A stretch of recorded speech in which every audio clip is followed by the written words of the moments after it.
የኢትዮጵያ የመንግስት ሰራተኞች ማህበራዊ ዋስትና አስተዳደር ዓለም አቀፍ የማህበራዊ ዋስትና መርህን ተከትሎ ለመጀመሪያ ጊዜ በ1950 ዓ.ም የጡረታ ሚኒስቴር በሚል ስያሜ የምስረታ ጥንስሱ ተጀመረ።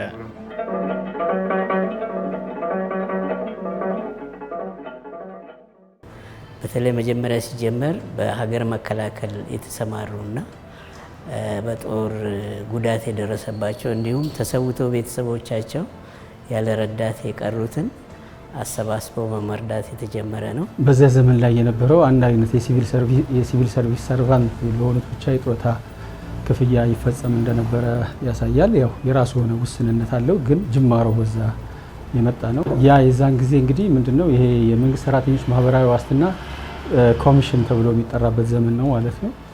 ያው ከሌሎች ሀገር ተሞክሮዎችን በመውሰድ የመነሻው እርሾ የዛኔ የጀመረ ነው። በጉልምስና ጊዜያቸው ያገኙትን ሲሰሩ የነበረው በድካማቸው ጊዜ አካለ ስንኩል መሆን አለ፣ ከአቅመ ደካማ መሆን አለ። ያንን ጊዜ ይሄ እንደ ልጅ ሆኖ የሚያገለግል ነው። አለኝ ብለን ነው እኛ ስንሰራ የነበረው። ጡረታና ማህበራዊ ዋስትና ለኛ ሀብታችን ነው፣ ልጃችን ነው፣ ጧሪያችን ነው። ተቋሙ በዋናነት በእድሜ በጤና ጉድለት እንዲሁም ድንገት ሰራተኞች በሞት ቢለዩ ለተተኪዎቻቸውና በስራ ላይ ጉዳት ለደረሰባቸው የመንግስት ሰራተኞች ገቢ እንዳይቋረጥባቸው የጡረታ ክፍያ አገልግሎቶችን ይሰጣል። መጀመሪያ ሲጀመር መሬት በመስጠት ነበር የተጀመረው። ቀጥሎ በተለይ ይሄ የተደረገው በአድዋ ዘመቻ ጊዜ የነበሩትን ለመርዳት መሬት ይሰጥ ነበር።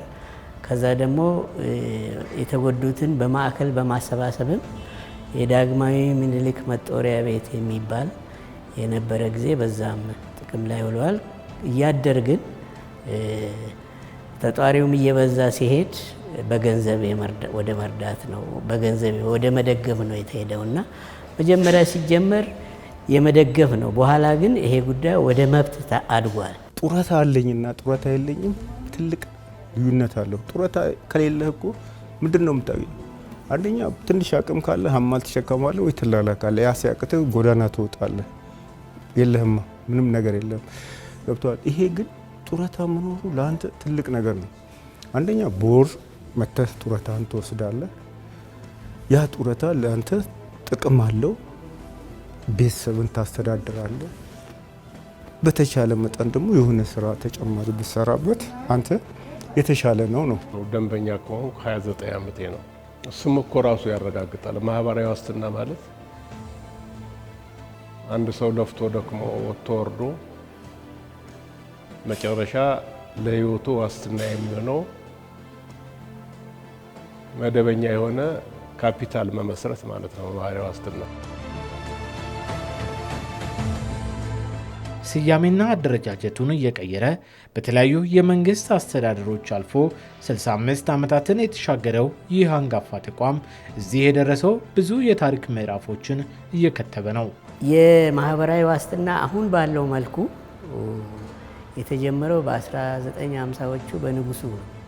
በተለይ በ1955 የወጣው አዋጅ አሁን ያለውን ሁኔታ በሚገልጽ ሁኔታ ፎርማል የሆነ የማህበራዊ ዋስትና ተቋምም ተመስርቶ በመንግስት አገልግሎት የሰጡት ደረጃ በደረጃ ወደ ማህበራዊ ዋስትና አገልግሎት እንዲገቡ ነው የተደረገው።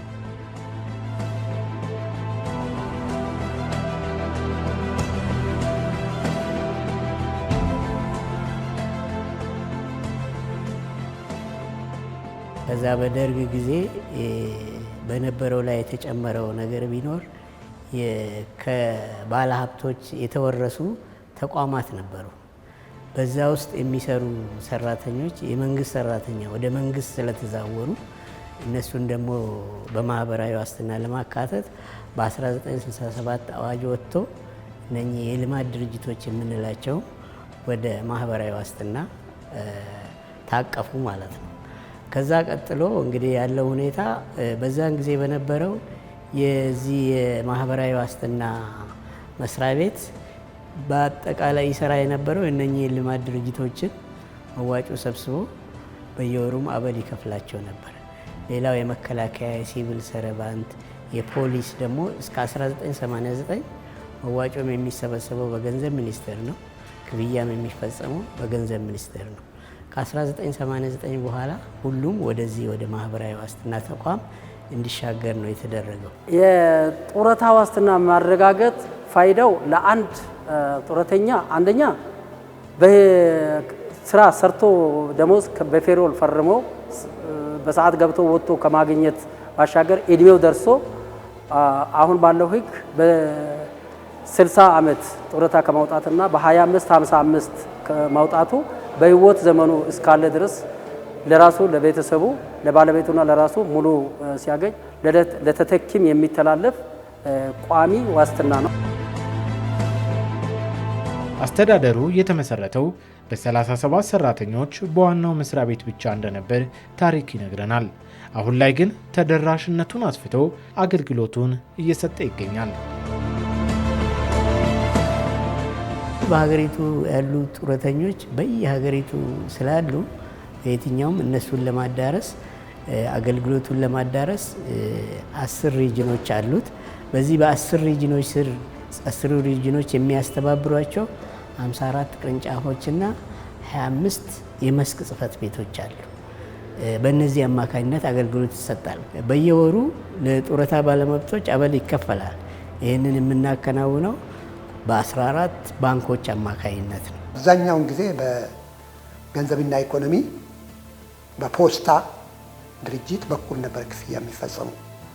አሁን ግን ወደ ብዙ ባንኮች ባሉበት ሙሉ ተገልጋዮቻችን ይህንን ክፍያ ያገኛሉ ማለት ነው። በፊት ግን ጥቂት የሆኑ ፖስታ ባለበት ቦታ ብቻ ነበረ፣ ንግድ ባንክ ባለበት ቦታ ብቻ ነበረ፣ እንዲሁም ደግሞ ገንዘብና ኢኮኖሚ እነዚህ። አሁን ግን እሱም ደግሞ የተወሰኑ ቀናቶች ነበሩ። አሁን ግን 30ውን ቀን ባንክ ሄዶ ሰው በፈለገ ጊዜ በፈለገ ሰዓት አገልግሎት እንዲያገኝ ያደረገ ነው።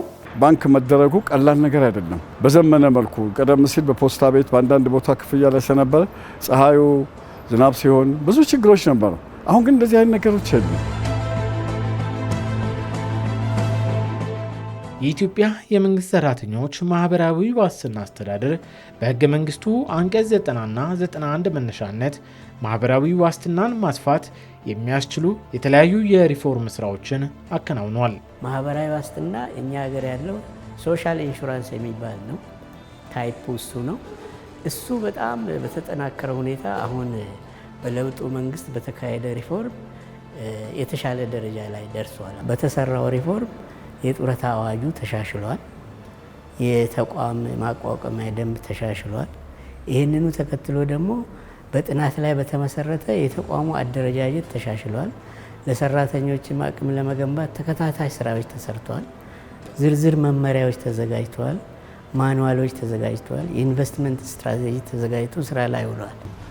ይህ ከፈንዱ ሰስቴይነብል ከማድረግ አንጻር አሁን በአብዛኛው ከመንግስት ሰራተኞች የሚሰበሰበውን ክፍያ ለጡረታ አበል የሚሰበሰበው መዋጮ ለጡረታ አበል ክፍያ እናውላለን።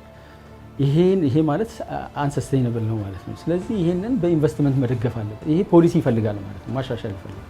በዚህ ዙሪያ ላይም የተሰራ ለውጥ አለ። ከሰው ሀብት አስተዳደር የመፈጸም አቅምን ከማገንባት አንጻር ደግሞ ያው ሪፎርም ስርዓት ሰርቷል። እንደምታውቁት ተቋሙ በ2015 ላይ የሰራተኛ ሪፎርም ተደርጓል። በውድድር ላይ የተመሰረተ በችሎታ ላይ የተመሰረተ ከሰራተኞች ላይ የሚቆረጠውን ገንዘብ ፕሮፐርሊ እንዲገባ ባይገባ ደግሞ ወዲያውኑ እርምጃ እንድንወስድ የሚያስችለን አቅምም ፈጥሮልናል እና ሪፎርሙ ያመጣለን በርካታ ነገሮች አሁን ላይ የሚታዩት ለውጦች የሪፎርም ውጤቶች ናቸው ማለት ይቻላል። እንግዲህ ዋስትና በምንልበት ጊዜ በደህናው ዘመን የተሻለ ነገር እንጂ ችግር ይመጣል ብሎ አያስብም ብዙ ሰው። ስለዚህ መንግስት ቀድሞ ያስብና ያ ነገር አይቀርም፣ እድሜም መግፋት አይቀርም። አንዳንድ ደግሞ ከዛም በላይ የጤና ጉድለት ያጋጥማል፣ የስራ ላይ ጉዳት ያጋጥማል፣ በህይወት ማለፍም አለ፣ ቤተሰብ አለ። እነኚህን እንግዲህ እንዳይጎዱ በፊት በቋሚ ብቻ ላይ ነበረ ጡረታ ከበር የሚያገኘው ቋሚ ሰራተኛ ብቻ ነበር። በኋላ ግን እነኚህ የጊዜያዊና የኮንትራት ሰራተኞችም በተመሳሳይ ሁኔታ ስላሉ እነሱንም መዋጮ እየከፈሉ ወደዛ እየሄዱ እየተከፈለላቸውም ቢሆን በጡረታ እንዲታቀፉና ይህን አገልግሎት እነሱም ቤተሰባቸውም እንዲያገኙ ነው የተደረገው። ከጡረታ ከሚሰበስበው ገንዘብ ባሻገር አስተዳደሩ ገቢውን አስተማማኝ ለማድረግ በተለያዩ አትራፊ የኢንቨስትመንት መስኮች ላይ መሰማራት መጀመሩ በተቋሙ የታሪክ ምዕራፎች ውስጥ በጉልህ ከሚጻፉ አንቀጾች መካከል አንዱ ነው። ከዚህ አንጻር እንግዲህ ለምሳሌ በገቢ ብናይ ባለፉት 3 ዓመታት የመዋጮ ገቢ ዋናው የፈንዱ ገቢ የመዋጮ ገቢ ነው በ32 በመቶ አድጓል በአማካይ። እንደዚሁም ደግሞ ከኢንቨስትመንት የሚገኘው ትርፍ ባለፉት 3 ዓመታት በ78% አድጓል። ስለዚህ አሁን ያለው ለውጥ የሶሻል በሀገራችን ያለውን የማህበራዊ ዋስትና ወደሚፈለገው ደረጃ ያደረሰ ለውጥ ነው። ይሄ ደግሞ መቀጠል አለበት። ለምሳሌ ከዚሁ ጋር በተያያዘ ገቢ ሲጨምር የጡረታ ፈንዱ የመክፈል አቅሙ ይጨምራል። ከዚህ አንጻር ደግሞ ለጡረተኞች ገቢያቸውን በየጊዜ የማሻሻል ስራ ተሰርቷል። ከ2011 ጀምሮ በተለያየ ጊዜያት ጭማሪ አድርጓል። 2011፣ 2015፣ 2016፣ 2017 ለ4 ጊዜ ጭማሪ ተደርጓል። በዚህም የመጨረሻ ዝቅተኛ የነበረው ክፍያ አሁን ከ300 ብር ከ400 ብር ተነስቶ ወደ 4600 ብር ደርሷል። ይሄ ቀላል ነገር አይደለም። በየጊዜው የሚያደርጋቸው ነገሮች ሁሉ በእኛ በኩል በጣም ደስተኛ ነን። እንግዲህ ለውጦቹ በሂደት እያደጉ ነው የመጡት። ለምሳሌ በዚህ በተሻሻለው ደንብ ላይ ቀደም ሲል ታግዶ የነበረው የጡረታ ኢንቨስትመንት ጀምረናል። በዚሁ መሰረት አሁን በቅርቡ የምናስመርቃቸው የ8 ህንፃዎች ግንባታ ተጠናቆ ለአገልግሎት ዝግጁ ሆነዋል። እነኚህ ህንፃዎች ሲሰሩ ከነሱ የሚገኘው ክራይ ገቢ የጡረታ ፈንዱን ለማዳበር ስለሆነ የተሰሩት በኢንቨስትመንት እይታ ነው። ከቀን ወደ ቀን እየተሻሻለ አገልግሎትም እያገኘ የመጣበት ነው።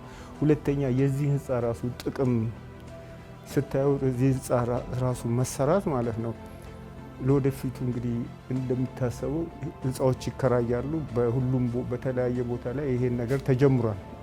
ያው የጡረታ ዋስትና አስተዳደር ይሄን ነገር ጀምሯል። ኢንቨስት ነው ራሱ ማለት ነው። ይሄን ኢንቨስት በማድረግ ደረጃ ላይ ለጡረተኞች ተጠቃሚ እንዲሆኑ ማለት ደሞዛቸው ከጊዜ ወደ ጊዜ የተሻሻለ እንዲመጣ ለማድረግ ጥሩ እንቅስቃሴ ነው እያየን ያለ ነው እና ለውጥ በጣም እያየን ነው። ይህ በአዲስ አበባ ከተማ ፒያሳ አካባቢ ዋስትና የንግድ ማዕከል በሚል ስያሜ ለንግድና ለተለያዩ አገልግሎቶች የሚውለው ባለ 21 ወለል ግዙፍ ህንፃ የተቋሙን ታሪክ ካሳመሩ አሻራዎች መካከል አንዱ ነው።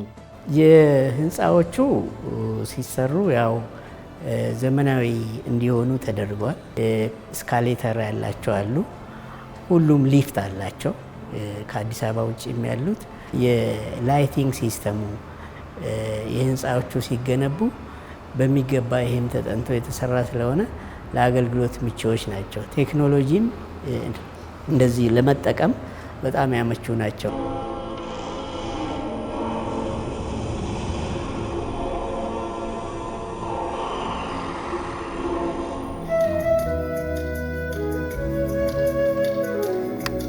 አዳራሾችም አሉ፣ የመሰብሰቢያ አዳራሾች። እነሱ ደግሞ በቴክኖሎጂ የተደገፉ ናቸው።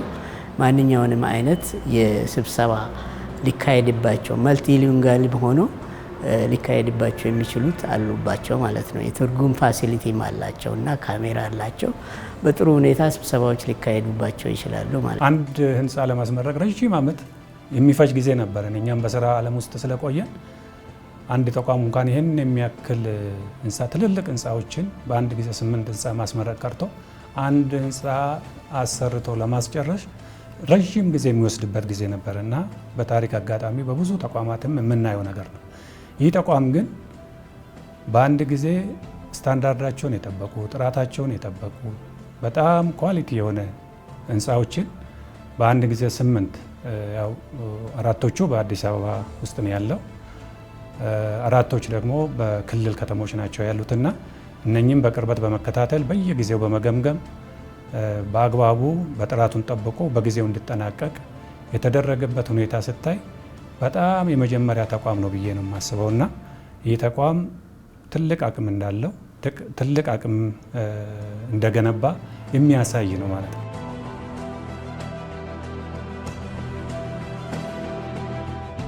የኢትዮጵያ የመንግስት ሰራተኞች ማህበራዊ ዋስትና በተለያዩ ከተሞችና በአዲስ አበባ ከተማ ያስገነባቸው እነዚህ ዘመናዊ ህንፃዎች በአንድ በኩል የአገልግሎት ጥራትን ያሳድጋሉ፣ በሌላ በኩል ደግሞ ተጨማሪ ገቢን ይፈጥራሉ።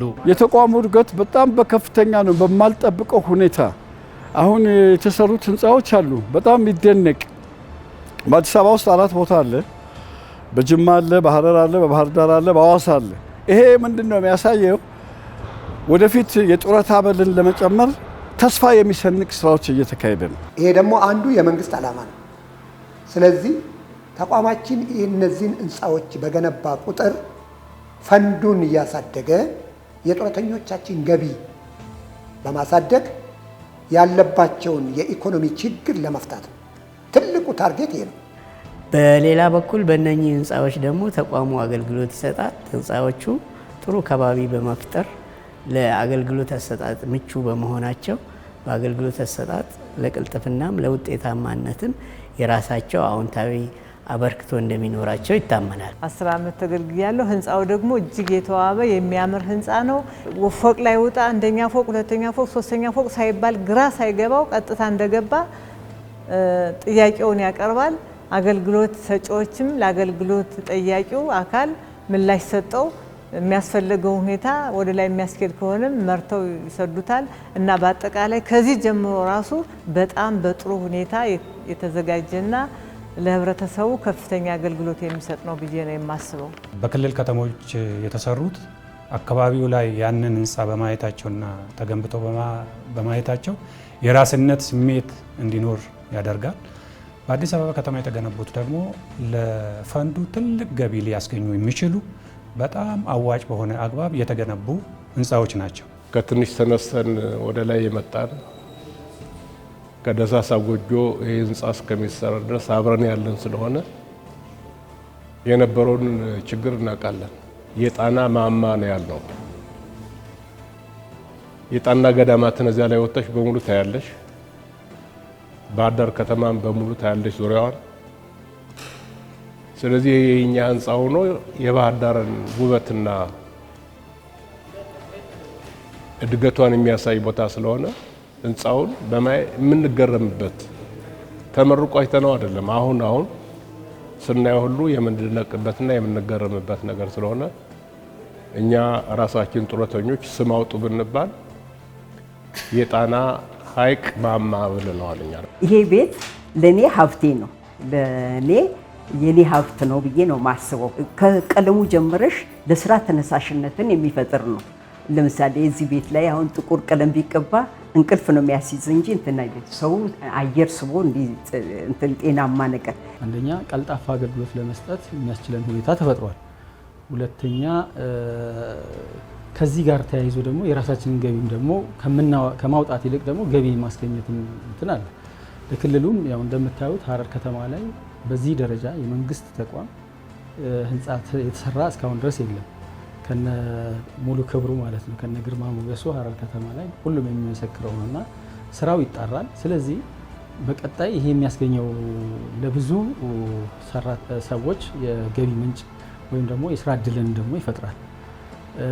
ሌላው ደግሞ የገጽታ ግንባታውን በተመለከተ ያው በዚህ ሁኔታ ልማት ኢንቨስትመንት በዚህ መልኩ ከሆነ ለሀገርም የሚያመጣው ፋይዳ ትልቅ ነው።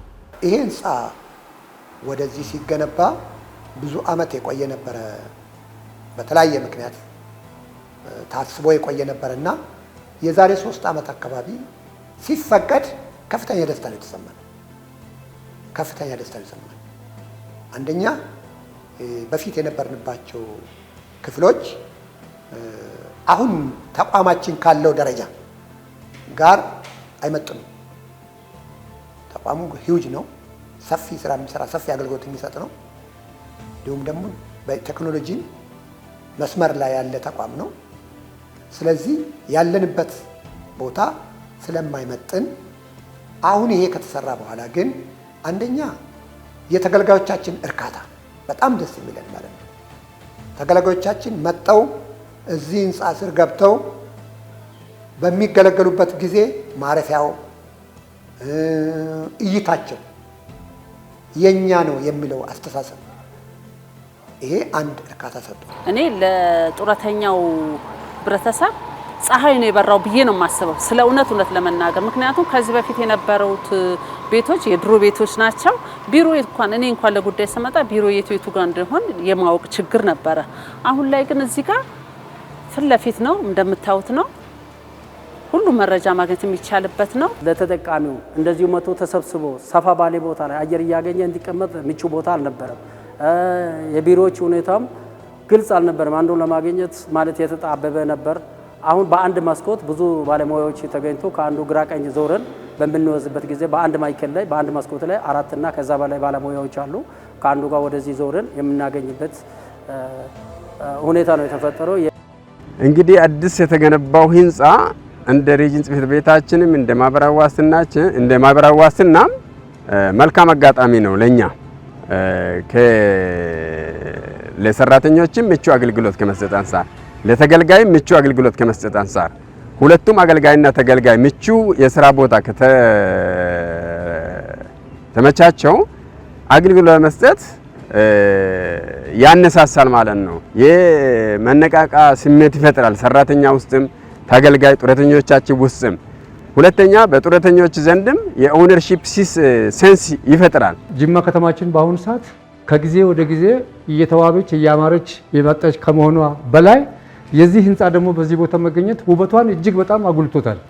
ትሩሊ ስፒኪንግ ይሄ እውነት ለመናገር ነው አጉልቷታል። ህንፃውን ተዘዋውሬም ለማየት ሞክሬያለሁ። እንግዲህ ይሄ ፕሮግራም እስከሚደርስ ባየሁት ሁኔታ እጅግ በጣም ነው የረካሁት። ገቢ ማስገኘት የሚችል ነው። በሁሉም በኩል ኦል ራውንድድ የተሟላ እንትን ያለው ህንፃ ነውና እጅግ በጣም ደስ ይላል። ስፔሻሊ ለኛ ለጡረተኞች ይሄ የኛ መስሪያ ቤት ህንፃ ነው ብለን ስንል እጅግ በጣም ኩራትና እንዴት ልበል ኩራት ይሰማናል። በቃ ባጭሩ እውነት ለመናገር የጡረታ አበሉ የሚጨብርበት መንገድ የሚያሳልጥ ሁኔታ ነው ብለን እናምናለን። ካለው የኑሮ ሁኔታ ማኔጅመንቱ አይቶ እንደሚጨምርልን ተስፋ አደርጋለን። እኔ በበኩሌ በጣም በተስፋ ነው የምጠብቀው። የኢትዮጵያ የመንግስት ሰራተኞች ማህበራዊ ዋስትና አስተዳደር አሁን ላይ በእነዚህ ባስገነባቸው ህንፃዎቹ ብቻ ከ30 ቢሊዮን ብር በላይ ቋሚ ሀብትን ማፍራት ችሏል።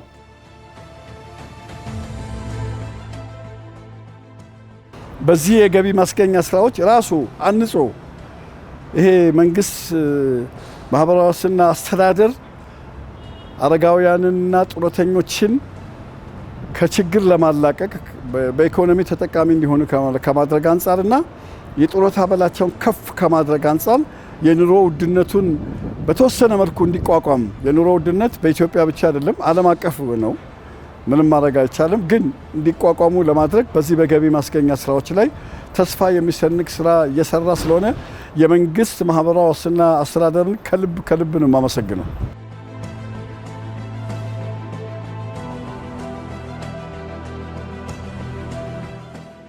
ህንፃው አንደኛ የፈንዱን አስተማማኝ እንዲሆን ያደርጋል። ፈንድ ማለት እንግዲህ it is a collection of investment ነው። የተለያዩ ኢንቨስትመንቶች በጥቅሉ ፈንድ ይባላሉ። ያ ፈንድ አንዱ አስተዋጽኦ አለው። የዚህ ሃውሲንግ ላይ መስራቱ ህንፃ ላይ መስራቱ ልክ እንደ ሌሎች ሀገሮች አሁን ኬንያን ብንወስድ ሃውሲንግ ላይ በጣም እየሰሩ ነው ያለው። ስለዚህ ይሄም አንድ ፈንዱ አስተማማኝ እንዲሆን ያደርጋል። ሁለተኛው በአጠቃላይ በሀገር ደረጃ የኢኮኖሚ ግንባታ ላይ ከፍተኛ አስተዋጽኦ አለው። በኢኮኖሚ ግንባታ ላይ እንደ ሀገር ከፍተኛ አስተዋጽኦ ይኖረዋል። በሶስተኛ ደረጃ የተቋሙን ኢሜጅ ወይም ገጽታ ይቀይራል የሚል እምነት ነው ያለኝ። ስለዚህ አጠቃላይ ቀጣይም እዚህ ህንፃ ግንባታ ላይ አዋጭ በሆኑ ቦታዎች ላይ ከተሞች ላይ የዚህ ህንፃ ግንባታ ቢበረታታ የተሻለ ነው ብዬ አስባለሁ። የኢትዮጵያ የመንግስት ሰራተኞች ማህበራዊ ዋስትና ተደራሽነቱን ከማስፋት ሰራተኞቹን ከማብዛት ባሻገር ዘመናዊ አሰራሮችንም ተግባራዊ እያደረገ ነው። አሰራሮቻችን ቀደም ሲል ማኑዋል ነው ሙሉ በሙሉ ቴክኖሎጂ ላይ ያልነበረ ነበረ። አሁን ግን እንግዲህ ከጊዜ ወደ ጊዜ እየመጣ ያለው የአሰራር ለውጥ ማዘመን፣ ከኤሌክትሮኒክስ ጋር መዋሃድ፣ ተገልጋዮቻችን በወቅቱ አገልግሎት እንዲያገኙ የማድረጉ ሌላው የማስፈጸምና የመፈጸም አቅም ጨምሯል። ቴክኖሎጂን በተመለከተ አሁን ላይ ዲጂታላይዝድ ማህደሮችን በሙሉ ስካን አድርገን ዶምስ የሚባል እንትን አለ እዛ ውስጥ አስገብተን ስካን አድርገን ዲጂታላይዝ አድርገናል። አገልግሎት አሰጣጣችንም አሁን ላይ በሲስተም ነው የምንሰጠው። ምንም በሃርድ ኮፒ ማኑዋሊ የሚሰራ ነገር የለም። ዲጂታላይዝ የማድረግ አገልግሎትን በቅርበት ከአገልግሎት ተቀባዩ ወይንም ደግሞ ከባለመብቶቹ ጋር በቀላሉ ተገናኝተው አገልግሎትን የመስጠት አቅም እያሳደገና እያጎለበተ የመጣበት ሁኔታ ነው ያለው። በዋናነት የምንጠቀመው የኢንፎርሜሽን ቴክኖሎጂን ነው። አስተዳደሩ ለውጥ እንዲመጣና ያ ለውጥም ቀጣይነት እንዲኖረው ከተፈለገ ኢንፎርሜሽን ቴክኖሎጂ መጠቀም የግድ ይላል። መረጃዎቻችን በሰርቨር በኦንላይን ለምሳሌ የውስጥ አሰራራችን ኮሚኒኬሽናችን በኢኦፊስ ነው።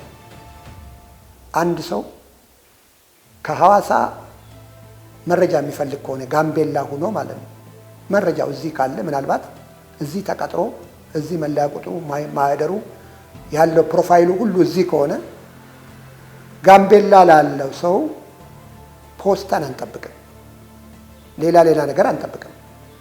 ቀጥታ በኢኦፊስ እዛ ባለበት ቦታ ላይ የመላላክ አገልግሎትን የመስጠት ሌላው ኦንላይን ነው ኮሚኒኬሽናችን ከዋናው መስሪያ ቤት ጋር። የዳታ ማዕከሉ በአሁኑ ጊዜ በመጠናቀቅ ላይ ነው። ሶፍትዌር ልማቱም እየተሰራ ነው። ስለዚህ ቴክኖሎጂ እንግዲህ በምትጠቀምበት ጊዜ ወጪ ይቀንስላል፣ የጊዜም የገንዘብም ገቢህም ይሻሻላል። በሌላ በኩል ደግሞ አገልግሎትን ለማሳለጥ፣ ለተደራሽነት፣ ለፍጥነት፣ ለቅልጥፍና፣ ለውጤታማነት ይረዳል። አስተዳደሩ ከመደበኛው ስራው ጎን ለጎን ሀገራዊና ማህበራዊ ኃላፊነት ለመወጣት በተለያዩ የበጎ አድራጎት ስራዎች ላይ ሲሳተፍ ቆይቷል። ተቋማችን እንግዲህ በሀገራዊ የማህበራዊ ስራዎችም በልማት ስራዎችም ይሳተፋል። በተለይ በህዳሴ ግድብ ላይ በደንብ ተሳትፎ ነበረን። ከዛ በመቀጠል ደግሞ የጠቅላይ ሚኒስትራችን ኢኒሼቲቭ የሆኑ የገበታ ለሀገር፣ ገበታ ለትውልድ፣ አረንጓዴ አሻራ፣ የሌማት ትሩፋት፣ የአረጋውያንን መደገፍ የመሳሰሉት ላይ ሲሳተፍ ቆይተዋል። ተስፋ ሰንቀናል። በጣም ተስፋ ሰንቀናል። በጣም ነው የምናከብራችሁ። ለአረጋውያን ትልቅ ክብርና ዋጋ በመስጠታችሁ በእጅግ በኢትዮጵያ አረጋውያንና ጡረተኞች ማህበር ስም በ6.8 ሚሊዮን አረጋውያን ስም ከፍተኛ ምስጋና ይናቀርባል። ዋናው ደግሞ ማስደሰት ያለብን ጡረተኞችን ነው። የእነሱን ገቢ ነው መጨመር። እኛ የቆምነው ለነሱ ስለሆነ የእነሱን ህይወት ማሻሻል ላይ ከፍተኛ ትኩረት መስጠት አለብን። እነኚህም የተሰሩት ወደዛ እንዲወስዱ ነው ማለት ነው እና ዋናው ታርጌታችን የጡረተኞችን ህይወት ማሻሻል ላይ ነው። ይሄ ደስ ይላል። እኔ በበኩሌ ደስተኛ ነኝ። ግን ከዚህም አልፎ ደግሞ የበለጠ መሰራት ይቻላልም መሰራትም አለበት ብዬ አምናለሁ። ስለዚህ ወደፊት ተቋሙ ከዚህ በበለጠ ይሄዳል። አዲስ ኃላፊም አግኝተዋል። ጥሩ ነው። በጥሩ ሀሳብ ነው የሚካሄድበት። አሁን ወደፊት ትልቅ ለውጥ እናመጣለን። ገቢያችንንም አሳድገን ጡረተኞችንም እንደጉማለን የሚለው በኢንቨስትመንት ነው። በመንግስት ግምጃ ቤት ሰነድ ቦንድና ትሬዠሪ ቢል አክሲዮንም እንገዛለን። አትራፊ የሆነ ኤሪያ ይዘን የጊዜ ገደብ ተቀማጭ አለ። አሁን ደግሞ በቅርቡ የጀመርናቸው የህንፃ ግንባታዎች አሉ። በጥንቃቄ ነው፣ ምክንያቱም ገንዘቡ የአደራ ገንዘብ ነው። በዚህ በ2018 ብቻ ተቋሙ 40 ቢሊዮን ትርፍ ለማግኘት አቅዶ እየሰራ ነው ማለት ነው። እንግዲህ በቀጣይ አሁን የተሰሩ ህንፃዎች ተጨማሪ ገቢ ነው የሚያስገኙት። ይህንን ገቢ በመጠቀም የአገልግሎት ተጠቃሚዎቻችንን ወይንም ደግሞ ባለመብቶቻችንን ህይወታቸውን የማሻሻል ገቢያቸውን የማሳደግ ስራ በተገቢው የሚሰራበት ነው የሚሆነው። አዋጭነታቸውን በተጨባጭ በማረጋገጥ ሌሎች ኢንቨስትመንቶች ላይ የመሰማራት አላማ ነው ያለን። በቀጣይ ደግሞ የኢንቨስትመንት ስብጥሮችን በማስፋት የበለጠ ገቢ የምናሳድግበትን ከገቢያችንን ተነስተን ደግሞ ባለመብቶቻችንን ህይወትና የገቢ ደረጃቸውን የምናሻሽልበት የሚሆን ነው የሚሆነው። የተሻለ ኢንቨስት በማድረግ የተሻለ አገልግሎት በመስጠት ተቋሙን ወደ ተሻለና ግንባር ቀደም ከሚባሉ ተቋማት ተርታ እናሰልፋለን የሚል እምነት አለ። ተቋሙ በተለያዩ ዘርፎች ማህበራዊ ኃላፊነቱን በመወጣት የጡረታ ባለመብቶችን ተጠቃሚ የሚያደርጉ ማሻሻያዎችን በማድረግ የመንግስት ብቻ ሳይሆን በግሉ ክፍለ ኢኮኖሚ ተሰማርተው የሚገኙ ዜጎችም የማህበራዊ ዋስትና ሽፋን እንዲያገኙ ጭምር አሰራሮችን በመዘርጋት እንዲሁም የጡረታ ፈንዱ ከመዋጮ በዘለለ ከኢንቨስትመንት ገቢ ጠንካራ እንዲሆን በማድረግ ከማህበራዊ ዋስትና ጥላነት በላይ ሩቅ አልሞ እየተጓዘ ነው።